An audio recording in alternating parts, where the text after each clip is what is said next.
Medidas exactas para cuidar tu futuro. Omron, fundada en Japón en 1933 por Kazuma Tateishi, es una historia de innovaciones en tecnología avanzada que ha transformado a la sociedad en todo el mundo. Este espíritu decidido a enfrentar nuevos desafíos ha estado presente en Omron desde su fundación hasta el día de hoy. Los esfuerzos también se centraron en ofrecer nuevas soluciones de automatización en infraestructuras públicas y el manejo de la atención médica, al delegar tareas que pueden ser mejor operadas por máquinas. En 1990, Tateishi Electronics fue rebautizada como Omron. Actualmente, Omron está construyendo su presencia en economías emergentes para brindar una mejor y más segura calidad de vida en todo el mundo. La historia de Omron se caracteriza por las creaciones tecnológicas que han impactado a la sociedad. Un espíritu de innovación y vanguardia están siempre presentes en Omron, impactando a millones de personas en todo el mundo. Nuestros esfuerzos también se han centrado en ofrecer nuevas soluciones en el manejo de la atención médica. En 2005, Omron creó la tecnología de reconocimiento facial que hoy se usa en los smartphones.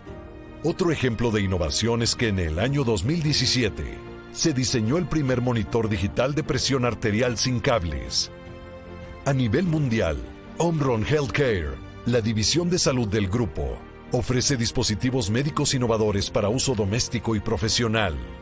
Omron se encuentra respaldada por 2 sitios de investigación y desarrollo y cuenta con sus propias instalaciones de producción, las cuales cumplen con todos los requisitos de calidad ISO 9001 e ISO 13485. Además de presencia en 110 países. Actualmente, Omron cuenta con 5 categorías de productos enfocados en vigilar la salud, tratar y prevenir enfermedades como son: monitores de presión arterial,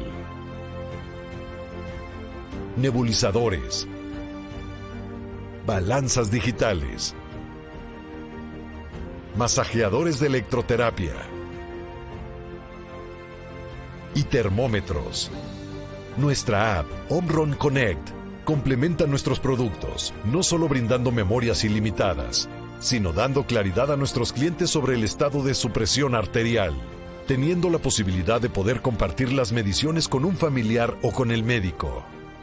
Omron Healthcare México es la marca número 1 más recomendada por los médicos y actualmente es líder en la venta de monitores de presión arterial, con presencia en canales físicos y en línea.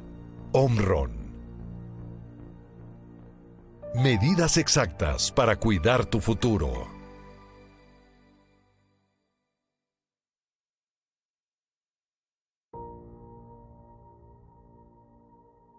Medidas exactas para cuidar tu futuro.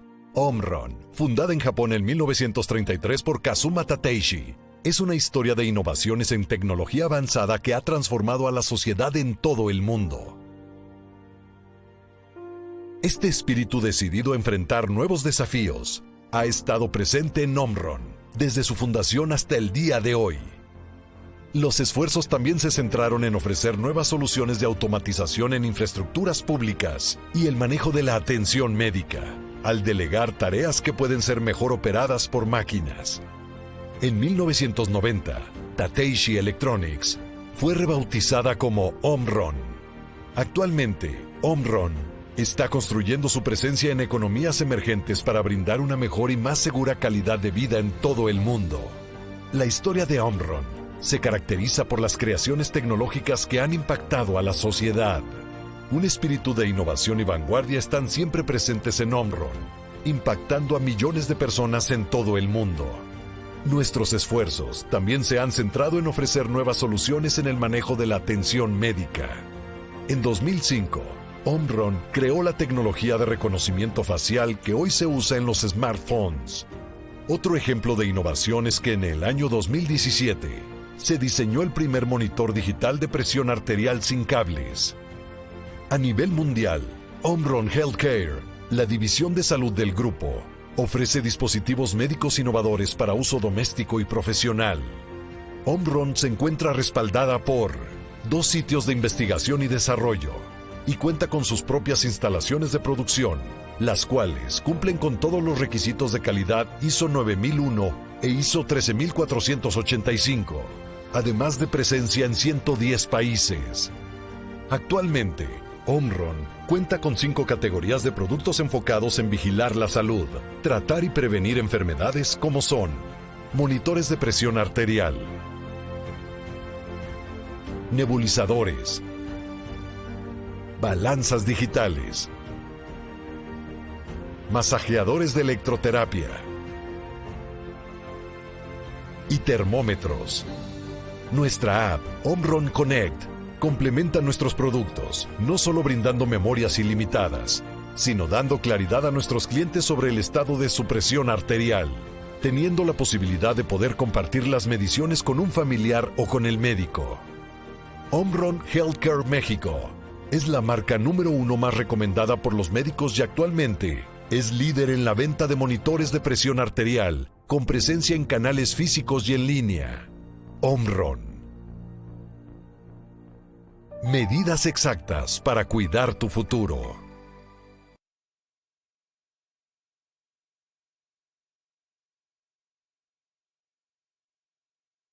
Hola, buenas noches Argentina. Les habla el doctor Héctor Galvano Ceguera desde la Ciudad de México. Aquí son las 4 de la tarde, por lo que sea ya son las 7 de la noche. Quiero agradecer a Omron esta invitación para esta excelente conferencia titulada Hipertensión arterial y la COVID-19.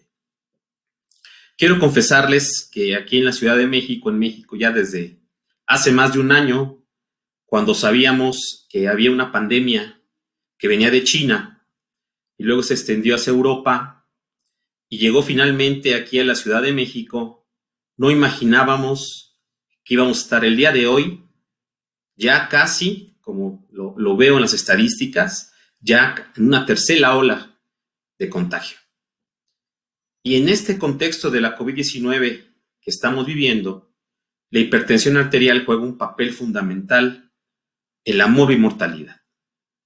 Ustedes han de saber que nosotros en México, esta semana, ya tenemos más de 200,000 muertes secundarias a COVID-19 oficialmente. Somos el 13º país en número de casos y sé que Argentina también tiene altos índices de COVID, pero eso lo vamos a hablar en la presentación de nuestro ponente, que es el doctor Daniel Piscors. El doctor Daniel Piscors, quiero comentarles que lo conocí hace algunos años, precisamente en una reunión aquí en México, en Cancún, sobre la British and Irish Hypertension Society, y pues es un excelente estudioso de la hipertensión y de la cardiología a nivel nacional, argentino, latinoamericano y mundial. Su currículum nos lo dice todo. Él es miembro de la International Society of Hypertension. Además, es miembro honorario de la Sociedad Centroamericana y del Caribe de Hipertensión y Prevención Cardiovascular. Es miembro de honor de la Sociedad Española de Cardiología, Fellow del American College of Cardiology. Además, es gobernador del capítulo argentino de la Sociedad Interamericana de Hipertensión Arterial del año 2020 al 2022. Es coordinador del Consejo de Epidemiología y Prevención Cardiovascular de la Sociedad Interamericana de Cardiología hasta este año. Y además, fue gobernador del capítulo argentino del American College of Cardiology en el año 2020. Fue presidente de la Federación Argentina de Cardiología en el año 2017 y presidente de la Sociedad Argentina de Hipertensión Arterial del 2011 al 2013. Así que vamos a escuchar al doctor Daniel Piscors en este tema, en esta conferencia magistral sobre hipertensión arterial y la COVID-19. Quiero comentarles, antes de darle la palabra al doctor Daniel, que al terminar su presentación tendremos algunos minutos para hacerle preguntas y comentar la presentación. Adelante, doctor Daniel Piscors, lo escuchamos. Muchas gracias, Héctor, por tu presentación. La verdad que es un gran gusto compartir con un amigo como tú este evento científico. Como lo has dicho, guardamos una amistad que nos ha permitido compartir proyectos en estos últimos años. Así que me pone muy feliz verte, aunque sea por este medio, en esta época de pandemia. Y agradecer también mucho a Omron por su voluntad de generar proyectos académicos que permitan seguir manteniéndonos actualizados científicamente. Nos obliga tanto a los que participamos activamente como a la audiencia a actualizarnos a pesar de este aislamiento social y esta falta de contacto personal. Como dijo Héctor, yo me voy a referir al tema de hipertensión arterial y la COVID-19. Y vamos a tratar de contestar algunas preguntas sobre hipertensión y SARS-CoV-2 que las pongo precisamente entre signos de pregunta porque la idea es contestar si verdaderamente son preguntas resueltas. La primera de ellas es si la hipertensión arterial es un factor de riesgo para SARS-CoV-2. La segunda es si el sistema renina-angiotensina-aldosterona es predictor de infección por SARS-CoV-2. Y finalmente, si el bloqueo del sistema renina-angiotensina-aldosterona aumenta el riesgo de infección por SARS-CoV-2. La primera pregunta entonces que voy a tratar de contestar es si la hipertensión arterial es factor de riesgo para SARS-CoV-2. Y en este sentido hay que diferenciar muy claramente lo que es la causalidad de relaciones casuales. Este es uno de los primeros estudios publicados en China, como ven ustedes, a principios del año pasado, 2020, donde se analizó una muestra de 191 individuos dentro del registro chino PIS, que incluía PIS con las, letras de paz en inglés, PAC, que contenía 1.700.000 sujetos chinos, de los cuales 191 para aquellos años de ese registro de 1.700.000 habían adquirido el COVID-19. Fallecieron 54 y sobrevivieron 137. Si ustedes se fijan, la edad media de los que fallecieron fue 69 años y de los que sobrevivieron fue de 52 años. Obviamente, los individuos de mayor edad, como ven ustedes en este registro chino, tuvieron mayor frecuencia de hipertensión, de diabetes y de enfermedad coronaria cuando fallecieron. Y esto es algo bastante parecido a lo que se encontró en el estudio RENATA-2, un estudio epidemiológico, donde se ve que la frecuencia de hipertensión arterial es mayor en individuos por encima de los 55 e inclusive por encima de los 65 años. Entonces parece bastante razonable que en este estrato de sujetos con estas edades la frecuencia de hipertensión, diabetes y enfermedad coronaria sea mayor y que esta sea la causa de que hayan fallecido. Pero en el análisis univariado se evaluó que la edad, por cada año que se incrementa, las comorbilidades como EPOC, enfermedad coronaria, diabetes e hipertensión incrementaban el riesgo de padecer el SARS-CoV-2 y fallecer por él. Sin embargo, cuando se efectuó el análisis multivariado, se vio que hipertensión no incrementaba significativamente el riesgo comparado con las otras variables. De modo tal que la relación causal pareció bastante diluida por aquellos tiempos. ¿Y qué es lo que ocurrió entonces comparando datos epidemiológicos de nuestro país como la cuarta encuesta nacional de factores de riesgo, coincidiendo con la tendencia del registro RENATA-2, la frecuencia de hipertensión arterial por grupos de edad fue mayor en la medida que se incrementaban las décadas de vida, llegando hasta casi el 62% de frecuencia en individuos mayores de 65 años, que fueron precisamente los que mayoritariamente fallecieron en este año y algo más por COVID-19, es decir, el 83% de las muertes por COVID-19 se concentra en individuos mayores de 60 años, que son los que más frecuentemente tienen hipertensión, pero esto no significa que haya una asociación de riesgo entre hipertensión y COVID-19 o infección por SARS-CoV-2. En cambio, sí guarda mucha relación los mecanismos fisiopatogénicos que llevan a la hipertensión y al daño en órgano blanco mediado por hipertensión y lo que ocurre en el SARS-CoV-2. ¿Por qué? Porque algunas comorbilidades como el síndrome metabólico, la obesidad, la diabetes tipo 2, la hipertensión arterial o la insuficiencia renal generan cuadros inflamatorios crónicos de bajo grado, generando mediadores inflamatorios como interleuquina o proteína C reactiva que generan compromiso multiorgánico, este cuadro inflamatorio crónico de bajo grado, no solo a nivel cardíaco ni a nivel vascular, sino a nivel pulmonar, a nivel muscular y a nivel renal. De modo tal que este proceso inflamatorio de bajo grado está fuertemente asociado a la disfunción endotelial, a la deposición de colágeno en las paredes de las arterias y arteriolas y a la formación de hipertrofia celular a nivel de los cardiomiocitos y deposición de colágeno en el músculo cardíaco, llevando a la hipertrofia ventricular izquierda. De modo tal que hay un disparo en lo que es la inmunidad adaptativa relacionado con la hipertensión arterial y el daño tisular.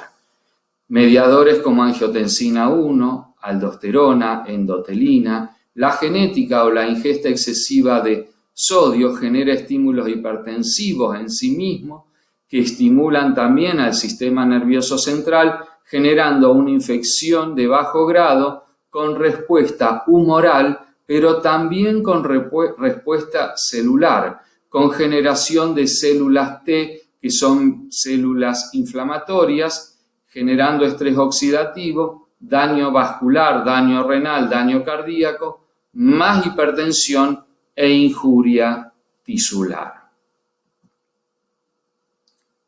Esto es lo que se llama el triángulo vascular, en el cual hay disfunción vascular, estrés oxidativo e inflamación. Los mediadores inflamatorios generan una disrupción en el balance homeostático entre los factores vasoactivos y vasculares.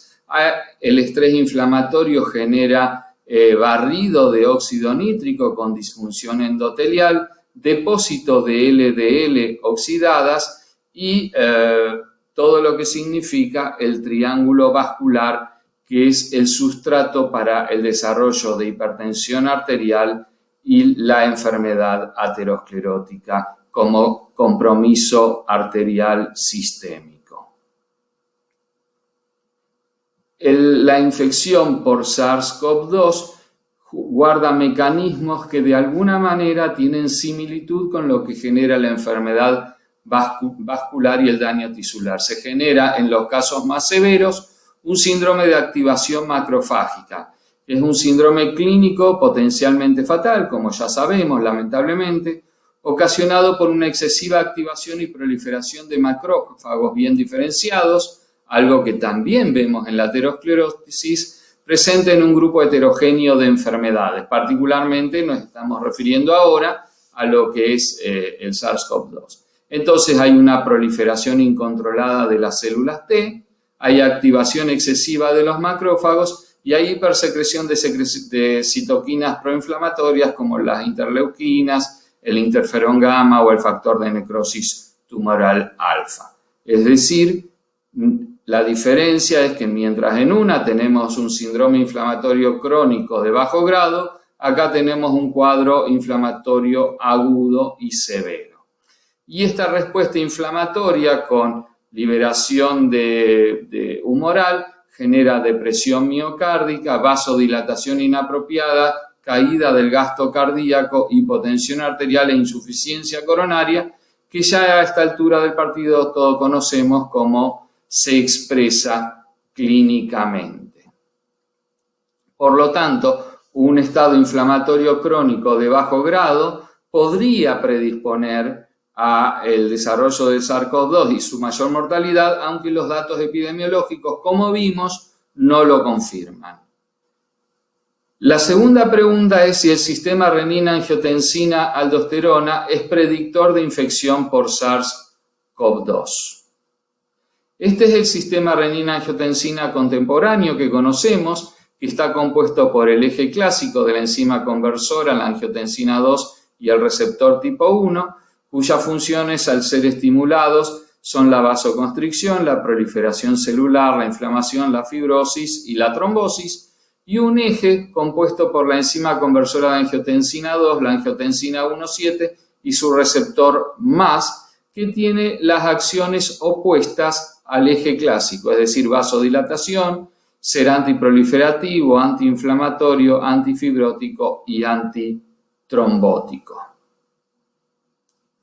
Por otro lado, hoy sabemos que existe un sistema renina-angiotensina circulante en el cual están involucrados los riñones, el hígado, los pulmones y la glándula suprarrenal, y que es el sistema renina-angiotensina circulante. Pero también hemos aprendido que existe un sistema renina-angiotensina tisular, que es un sistema ubicuo, y esto tiene mucho que ver en la fisiopatogenia del SARS-CoV-2, porque fíjense, esto es un corazón sano que está marcado para receptores de angiotensina. Se ve que el corazón sano prácticamente no tiene marcación en verde o verde amarillito de receptores, pero cuando se produce un infarto agudo de miocardio experimental y se vuelve a marcar el corazón, se ve que hay una gran proliferación de receptores de angiotensina 2. Es decir, que en el corazón los receptores están latentes y frente a una anoxia, una situación aguda, estos receptores se reexpresan del estado fetal. Y algo parecido ocurre en la mayoría de los tejidos.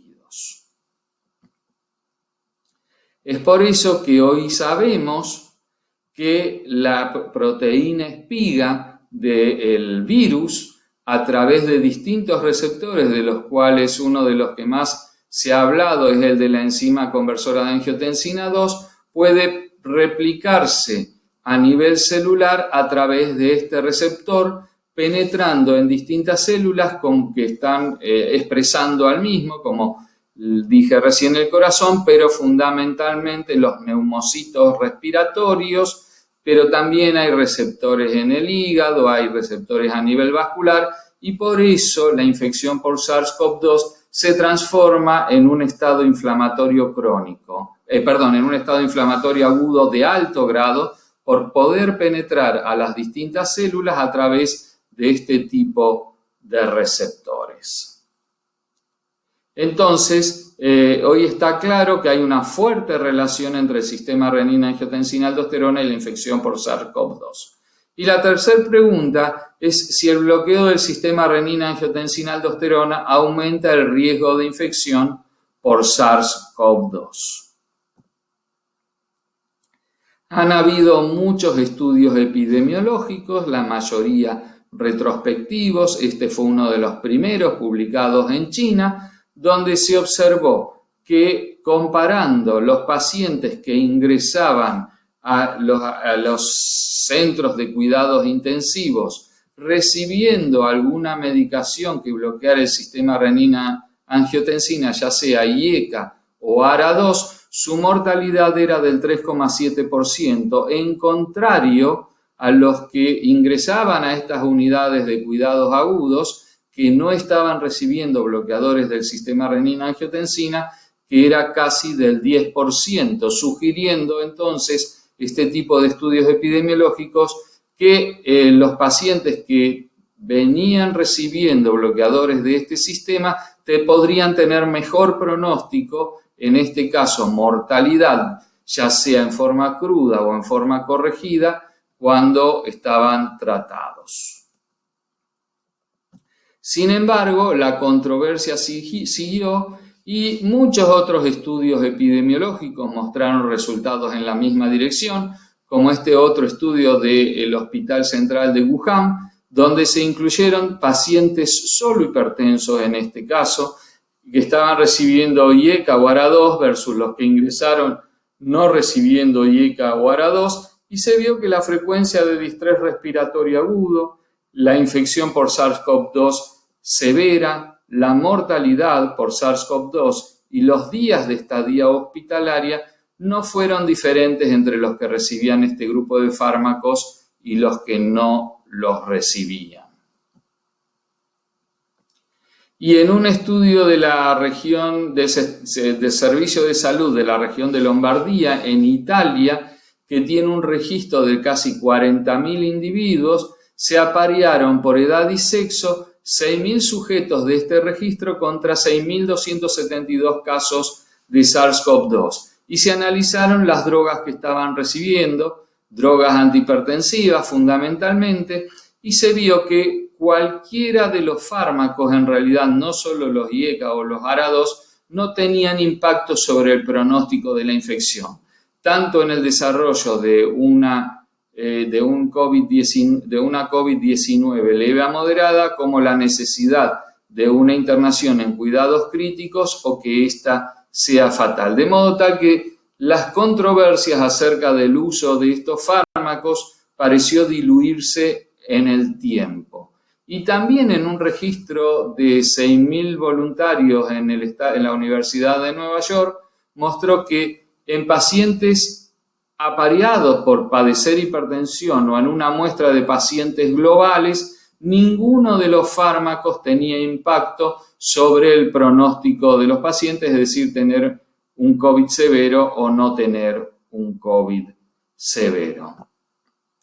Sin embargo, era necesario tener un ensayo clínico controlado para confirmar estos resultados de los estudios epidemiológicos. Y es así que en Brasil, Renato López desarrolló el estudio Brace Corona Trial, en el que los pacientes que se hospitalizaban por la enfermedad SARS de coronavirus, que estaban recibiendo algún bloqueador del sistema renina-angiotensina, fueron randomizadamente divididos en dos grupos, en los que se continuó el bloqueador del sistema renina-angiotensina y en los que se suspendió. ¿Y qué es lo que se observó? Que no hubo diferencias en la mortalidad de los que se discontinuó y los que se continuó, y tampoco hubo diferencias en la cantidad de días vividos desde el alta. Por lo tanto, este estudio, el Brace Corona Trial, terminó de confirmar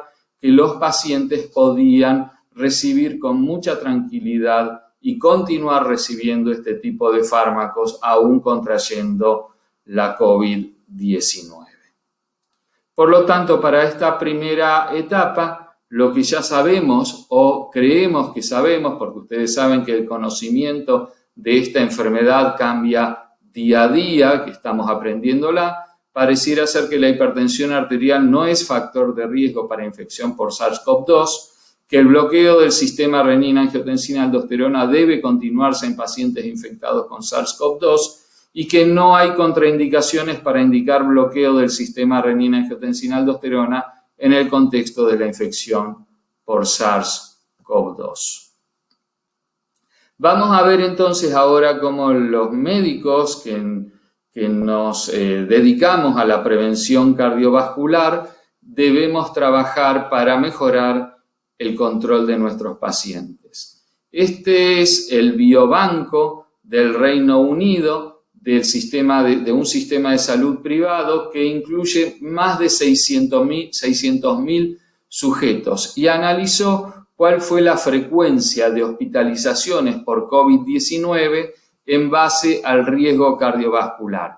Y es lo que vieron es que cuando el score de riesgo de Framingham era mayor o igual a 17, es el único grupo en el cual la probabilidad de hospitalizarse por COVID-19 se incrementaba en un 35% aproximadamente. Vale decir, entonces, que aparentemente solo los pacientes en prevención cardiovascular de más alto riesgo cardiovascular son los que tienen una propensión a necesitar hospitalizaciones por la COVID-19.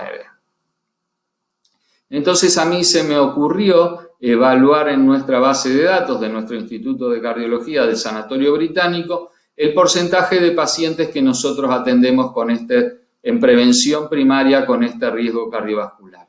Entonces fíjense que en una muestra en que su score estimado promedio de Framingham debería ser 5.3% a 10 años, el score global de la muestra fue por lo menos de moderado riesgo, es decir, 14.5% a 10 años. Y vimos que por lo menos 1 de cada 3 de los pacientes que nosotros atendemos ambulatoriamente son de un riesgo por lo menos moderado o alto riesgo. Es decir, que nosotros en nuestros consultorios vemos una proporción de pacientes que en el 30% de los casos están expuestos a mayor probabilidad de adquirir la hospitalización. Y esto no es un tema menor, porque nosotros debemos estar atentos no solo a la prevención cardiovascular de nuestros pacientes, sino también a la prevención de la enfermedad infecciosa. Ahora, hablando de la prevención de la enfermedad cardiovascular, que es nuestra primera función, existen una serie de barreras para alcanzar un buen control de la presión arterial. En primer lugar, la falta de cobertura sanitaria. No sé cómo es en México, Héctor, quizás vos después nos contestes o nos comentes, pero en nuestro país es de alrededor del 50% de la población. Por lo tanto, hay falta de acceso al sistema sanitario.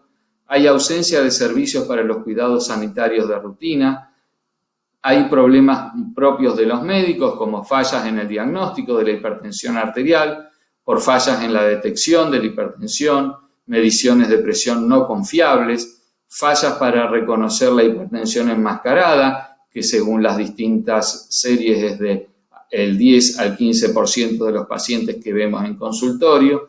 Después está el tema de nuestra propia inercia médica terapéutica. Hay fallas para tratar la hipertensión enmascarada, como dije. Hay fallas para iniciar el tratamiento cuando la hipertensión está presente. Hay fallas para intensificar el tratamiento cuando el paciente está tratado, pero su presión arterial está por encima de las metas. Hay una educación inadecuada del paciente.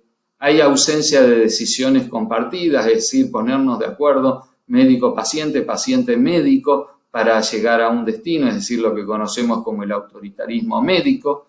Hay recomendaciones y consejos médicos inadecuados sobre estilo de vida saludable. Hay baja adherencia a las modificaciones del estilo de vida y a la prescripción de medicamentos antihipertensivos de parte del paciente. Hay ausencia de monitoreo domiciliario o ambulatorio y su reporte. Hay bajo reconocimiento del paciente y o de los proveedores de salud sobre las metas de presión arterial para la comunidad, y hay una ausencia de un seguimiento sistematizado. Es decir, que como vemos, las barreras son muy frecuentes, y si analizamos cada uno de las personas que estamos en esta reunión, vamos a ver que gran parte de ellas nos afectan de una u otra manera a todos. Y también el estado emocional de las personas, como vamos a ver en esta pandemia, tiene mucha relevancia. Este es un subanálisis del estudio PURE publicado recientemente, donde se analizó mediante un score de riesgo psiquiátrico, el CD score, la probabilidad de que un individuo tuviera depresión mayor o síntomas de depresión mayor, como sentirse triste o deprimido las últimas semanas o el año previo, pérdida de interés en actividades placenteras, cansancio, cambios de pesos no intencionales, dificultades para dormir o concentrarse, sentirse desvalorizado o haber tenido pensamientos sobre la muerte. Y fíjense, cuando el score era superior, o sea, de estas 7 preguntas, 4 eran contestadas positivamente, fíjense cómo la mortalidad, la incidencia de eventos cardiovasculares mayores o el punto final primario se incrementaban significativamente. Es decir, que el estado emocional de las personas tiene alto impacto en el pronóstico. Y siguiendo con el estudio PURE, fíjense algo muy interesante, que la frecuencia de depresión en nuestro continente es significativamente mayor que en los otros continentes del mundo, ya sea en los países con ingresos per cápita altos o medianos altos, o bajos o medianos bajos, en comunidad urbana o rural. Sin embargo, el riesgo cardiovascular que implica la depresión mayor en nuestro continente también es significativamente menor que en otros lugares del mundo. Es decir, considerando eventos por 100 pacientes por año, fíjense que es significativamente menor. Es decir, en nuestro continente tenemos más depresión, pero el riesgo que implica la depresión es menor que en otros continentes. Sobre la base de estos antecedentes, un grupo de investigadores latinoamericanos de la Sociedad Interamericana de Cardiología, liderados por el doctor Ricardo López Santi, desarrollamos durante la pandemia, entre el 15 de junio y el 15 de julio del año pasado, un relevamiento epidemiológico, uno de cuyos estudios es el Core COVID LATAM-SAI, en el cual detectamos que durante la pandemia la frecuencia de depresión mayor medida a través del quinto manual de diagnóstico de los desórdenes mentales era de casi el 38%. Es decir, por lo menos el doble de lo que había mostrado el estudio PURE en etapa prepandemia, inclusive llegando a casi un 400% mayor en otros estudios publicados previamente a la pandemia. Y esto a su vez se vio asociado con un incremento del hazard ratio de 1.29 con el consumo de más de 5 medicamentos por día, en las mujeres en 1.72. La pobre adherencia al tratamiento se asoció con un hazard ratio de 2.1.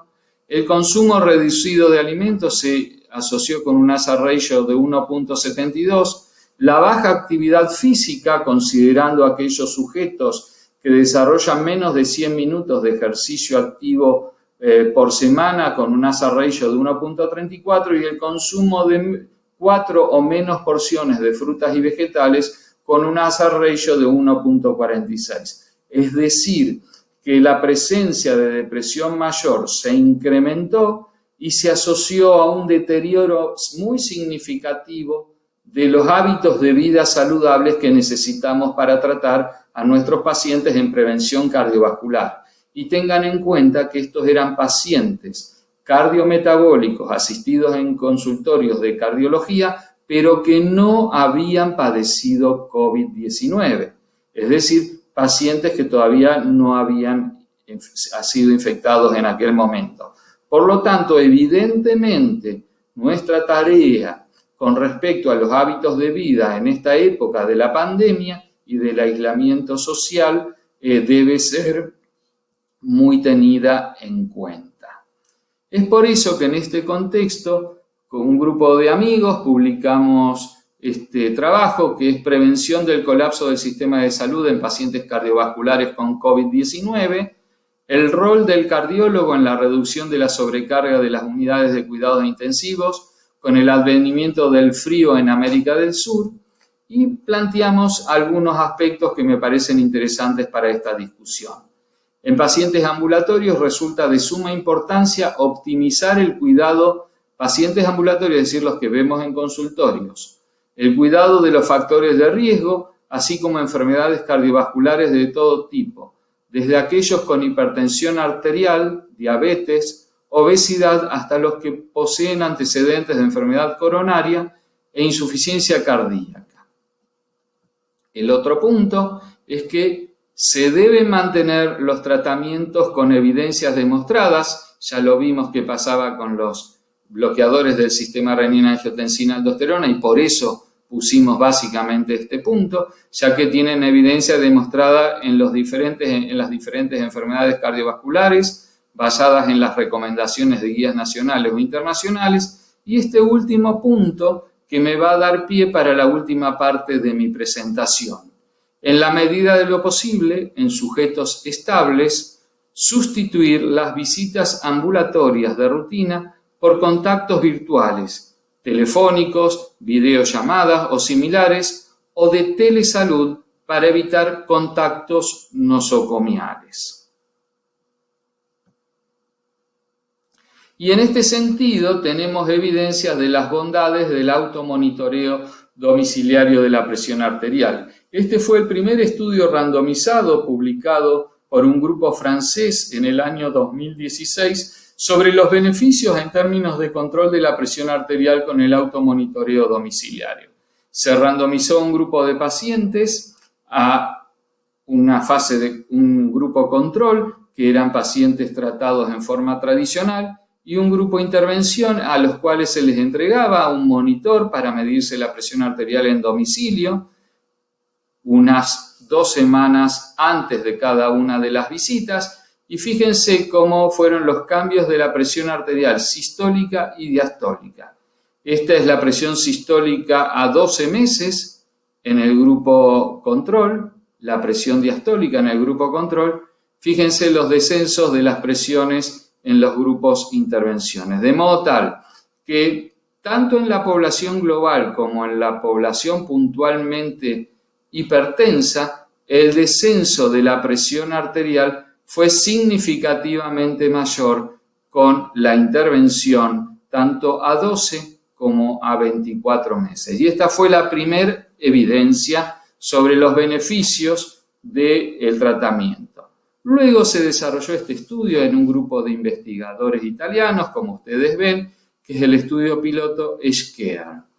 Fíjense, el porcentaje de sujetos con presión controlada, es decir, con menos de 140/90 en consultorio y menos de 135/85 con el monitoreo de presión arterial, en un grupo control fue de menos o cerca del 40%.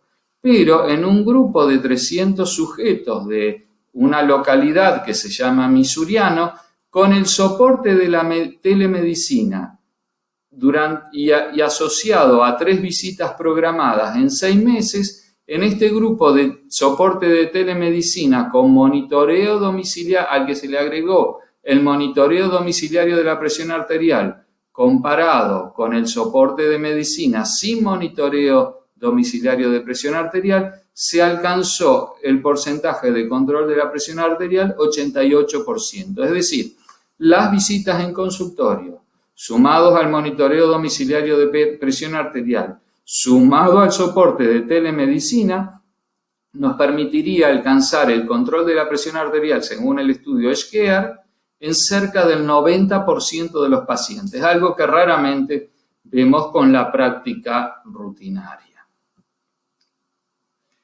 Y agregué este último estudio que fue publicado hace 2 o 3 días en British Medical Journal, que es el estudio HOME-BP, Home and Online Management and Evaluation of Blood Pressure, que nos muestra cómo en un grupo de 600 sujetos que no tenían la presión bien controlada, se los randomizó, es un estudio randomizado, a un tratamiento usual con las consultas en consultorio con sus médicos versus monitoreo domiciliario de presión arterial asociado a consejería de telemedicina. Se vio un descenso significativo de la presión sistólica de casi 4 milímetros de mercurio.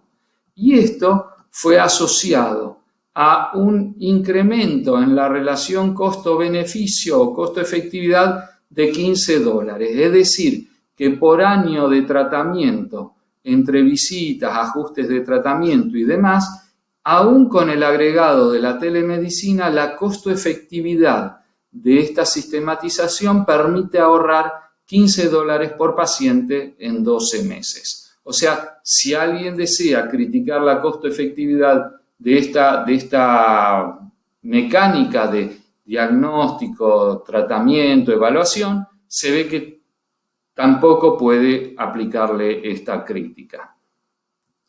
De modo tal que en un metaanálisis de distintos estudios de telemedicina e hipertensión arterial, una serie de estudios con automonitoreo, con feedback telefónico, más web y educación, mostró mejorar el control de la presión arterial en un 43% y que el automonitoreo con consejería y teleconsejería, es decir, consejería electrónica, también logra mejorar el control de la presión arterial en un 56%. Y un actor que debemos empezar a considerar cada vez más es el farmacéutico y la sinergia médico-farmacéutico, es decir, trabajar en forma integrada con el equipo de salud, con consejería, con educación, etcétera, etcétera. Y en esta revisión de una serie de estudios publicada en el 2018 se ve cómo hay una reducción de la presión sistólica y de la diastólica con la sinergia médico-farmacéutico, es decir, el trabajo en equipo con el farmacéutico amigo o cercano.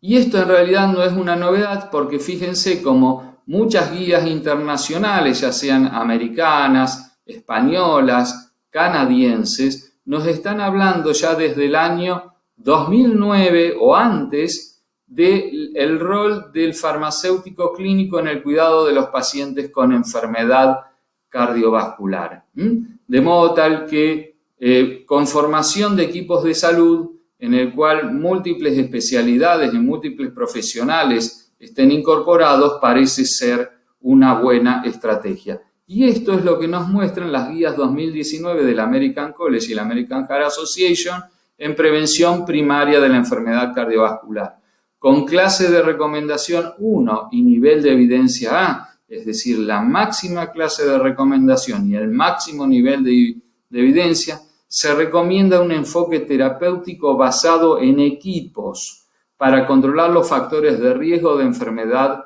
cardiovascular. Y con clase de recomendación 1 y nivel de evidencia B, se debe informar los determinantes sociales de la salud para una óptima implementación de las recomendaciones de tratamiento para prevenir la enfermedad cardiovascular.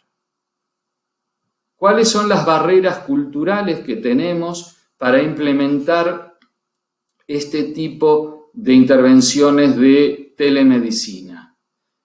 En primer lugar, la pobre educación informática entre los trabajadores de la salud y los pacientes. La carencia de un adecuado conocimiento e implementación de guías de telemonitoreo de presión arterial para los médicos. El desconocimiento sobre la importancia de la detección de factores de riesgo y control. Probablemente el grupo de que estemos participando seamos muchos especialistas en el tema, pero esto no se puede generalizar a la totalidad de la familia médica. Necesidad de una evidencia más robusta sobre los beneficios del telemonitoreo de la presión, enfocados en estudios sobre soluciones de telemonitoreo de presión arterial provistas por cointervenciones. Barreras estructurales, falta de una adecuada infraestructura, red móvil, internet, hogares conectados, que en nuestro continente no es una limitación menor. Necesidad de dispositivos simples y amigables, posiblemente integrados a los teléfonos, tablets o aplicaciones domiciliarias. Hoy prácticamente en nuestro país no hay nadie que no tenga un teléfono celular, un teléfono móvil. Necesidad de asegurar la integridad de los datos, la seguridad y la privacidad. Y finalmente este tema que también en nuestro continente es central, las barreras financieras, necesidad de sistemas costo efectivos, faltan demostraciones, necesidad de dispositivos baratos e integrados. Y finalmente, algo que a nosotros nos afecta como médicos para el desarrollo y crecimiento de la telemedicina, que es la falta de modelos de reconocimiento de honorarios médicos. Mientras se desarrollan todas estas nuevas tecnologías y las vamos implementando, debemos recomendar finalmente siempre comenzar con combinaciones de 2 fármacos en dosis fijas en un solo comprimido.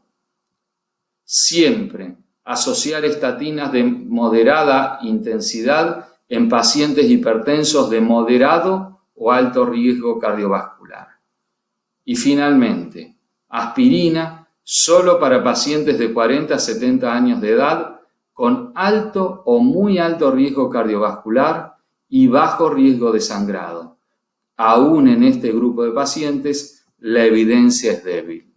Y con esto, Héctor, estoy terminando mi presentación y te cedo la palabra para que discutamos o conversemos algunos de los temas que he desarrollado.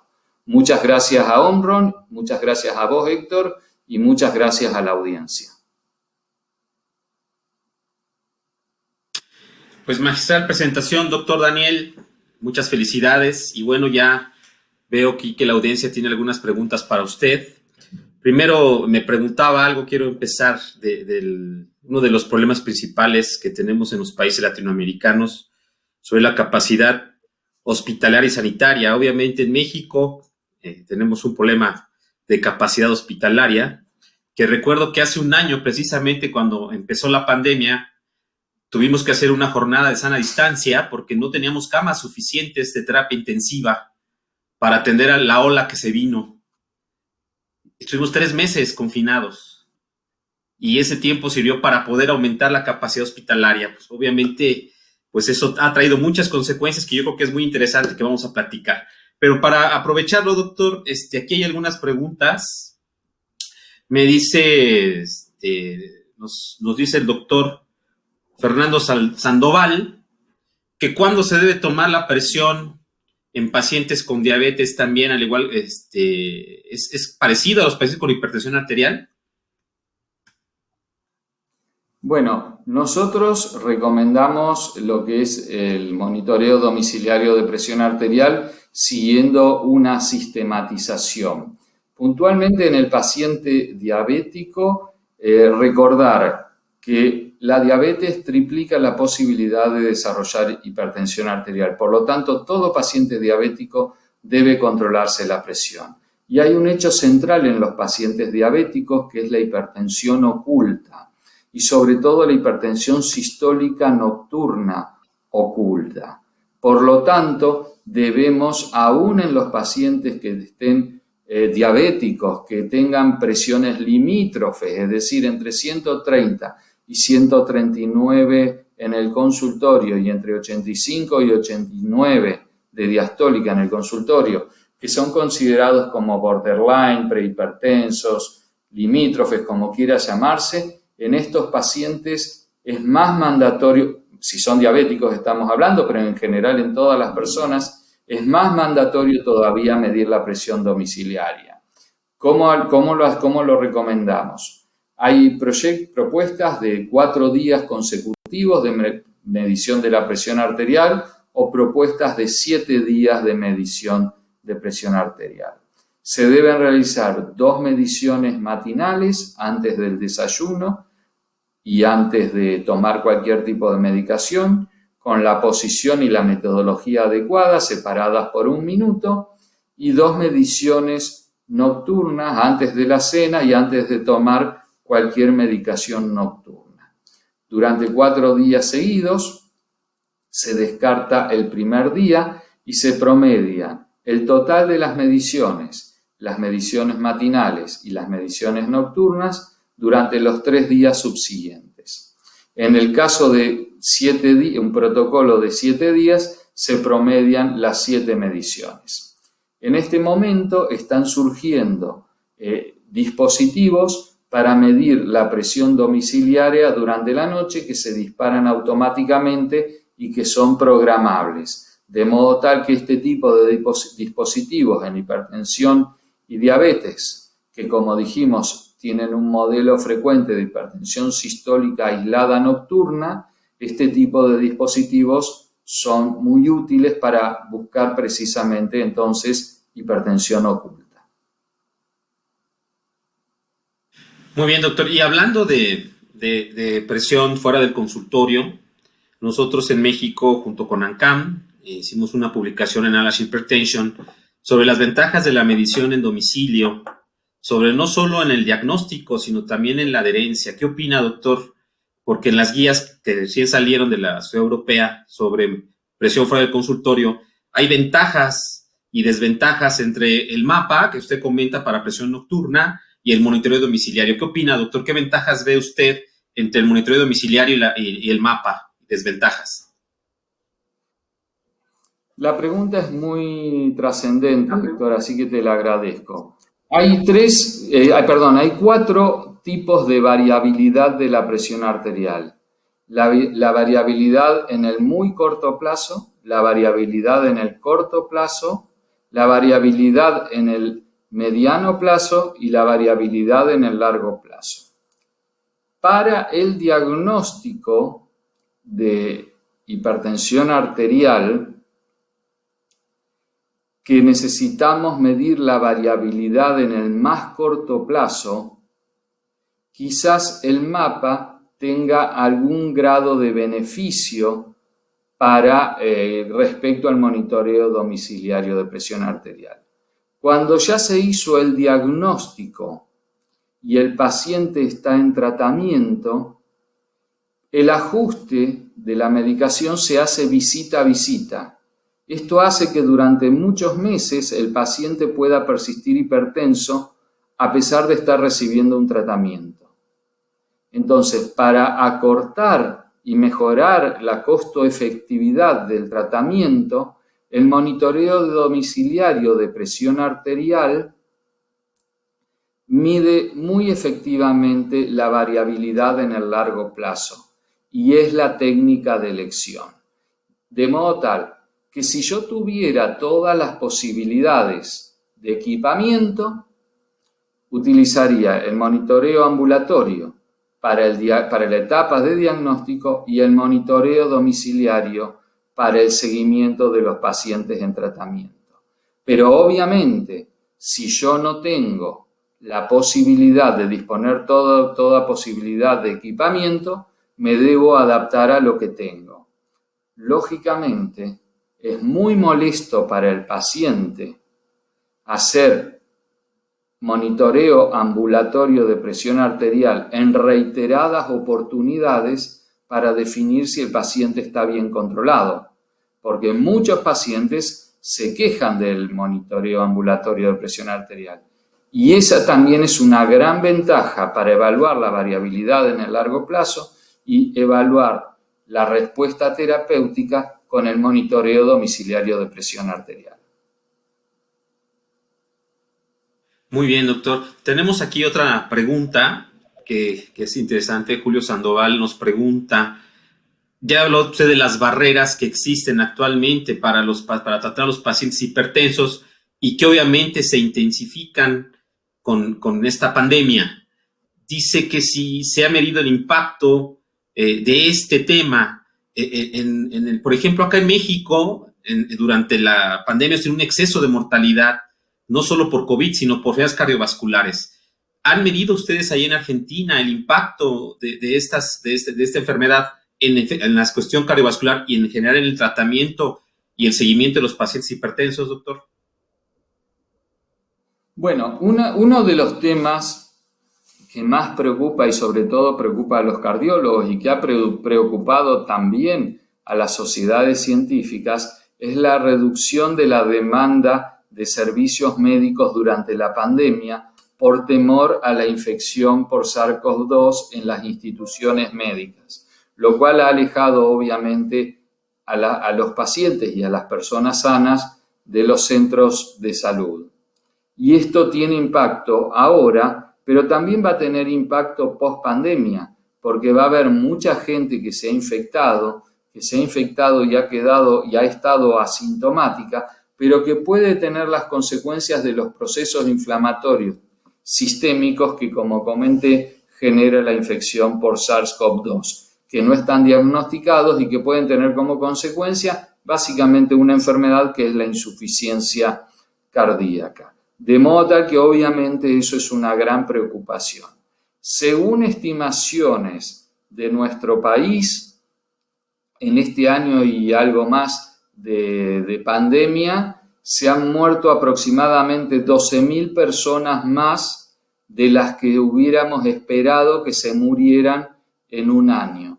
Recordemos que nuestro país está llegando casi a las 60.000 muertes por SARS-CoV-2 y se estima que esto implica unas 12.000 muertes más de las esperadas en nuestro país. Así que, obviamente, ha habido una reducción en la demanda de servicios de salud, ha habido un incremento de la mortalidad, pero además nos debemos enfocar en qué es lo que va a ocurrir con la pospandemia, con la gran cantidad de personas que no han controlado su riesgo cardiovascular, que no lo han tratado y que están exponiéndose a un mayor riesgo. Y hablando de eso, tenemos otra pregunta de Raúl Romero. Y es algo interesante porque usted ya comentó, ahorita estamos viviendo el exceso de mortalidad, el pobre acceso a los servicios cardiovasculares y la telemedicina como una opción para que el paciente no se acerque y no tenga riesgo de contagio. Ya llevamos más de un año, doctor Daniel, en esta situación, los médicos, ¿no? Este cambio. Y usted, aquí nos preguntan cuál es el futuro del manejo de los enfermos cardiovasculares. Ahora que termine la pandemia, esperemos que pronto, así estamos pensando. Y yo también quiero aprovechar, ¿qué opina de los pacientes con síndrome post-COVID, doctor? Que también es un tema bien interesante. ¿Y qué opina sobre el manejo de estos pacientes hipertensos post-COVID? Bueno, ahí, digamos, hay varias preguntas, Héctor, de las que estás planteando. Nosotros también hace casualmente más o menos un mes publicamos un reporte de la Federación Argentina de Cardiología planteándonos cuál debería ser el rol del cardiólogo post-pandemia. Y una de las cosas que estamos planteando centralmente es lo que se llama el COVID largo, que paradójicamente una semana, 10 días después de nuestra publicación se empezó a hablar mucho de lo que es el COVID largo, es decir, personas que han pasado ya más de 6 meses o al menos 6 meses de su infección y que siguen con sintomatología, es decir, que es una enfermedad de largo tiempo de evolución en un porcentaje que hoy por hoy no lo tenemos claro y que debemos resolverlos. Lo cierto es que hay cosas que yo creo que llegaron para quedarse. Por ejemplo, este tipo de reuniones en las que estamos participando tú, yo y cerca de 30 colegas que nos están acompañando, llegaron para quedarse. Es decir, difícilmente los congresos y las grandes reuniones vuelvan a repetirse por algún tiempo. Y esto mismo pasa con la telemedicina. La telemedicina, que ya existía antes de la infección de la epidemia del COVID-19 y que era usado por algunas especialidades que no eran precisamente las nuestras, llegó para quedarse. Nosotros, como médicos que nos dedicamos a la prevención cardiovascular, nos vamos a ver obligados en los próximos años a entrenarnos, educarnos, porque no se hace esto espontáneamente, entrenarnos y educarnos para implementar sistemas de telemedicina, implementarlos y a su vez entrenar y educar a nuestros pacientes para que puedan satisfacer sus necesidades a través de estos sistemas de salud de telemedicina. Y además, en nuestro continente nos enfrentamos a la otra pandemia que quizás es más importante todavía, que es la de la pobreza. Y por lo tanto, muchos de nuestros pacientes no tienen acceso ni van a tener acceso a estos sistemas de salud de telemedicina y por lo tanto van a estar protegidos. Así que, el futuro de la prevención cardiovascular vamos a tener que trabajarlo de una forma intensa nosotros y reclamando al sistema de salud que mejore el acceso al propio sistema y el acceso a los tratamientos, que hoy es una gran limitación en nuestro continente, la accesibilidad. Pero estos sistemas vinieron para quedarse y vamos a tener que aprender a trabajar en estos sistemas. Pues muy bien, doctor Daniel, pues se ha terminado el tiempo. Excelente conferencia, nos da un panorama actualizado y también nos deja ver que el futuro ya llegó, por lo que me dice.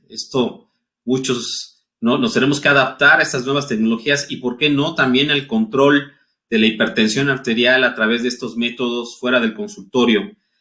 Gracias, doctor Daniel. Yo les doy las gracias a nuestros espectadores, gracias a Omron por la invitación. Nos veremos pronto otra vez desde lejos. Lo esperamos acá en México, Daniel, también a toda Argentina. Saben que siempre son bienvenidos y saludos a todos. Hasta luego, doctor. Felicidades. Gracias, Héctor. Gracias a la Bye. gente de Omron y gracias a la audiencia. Buenas noches. Chau, chau. Hasta luego. Buenas noches.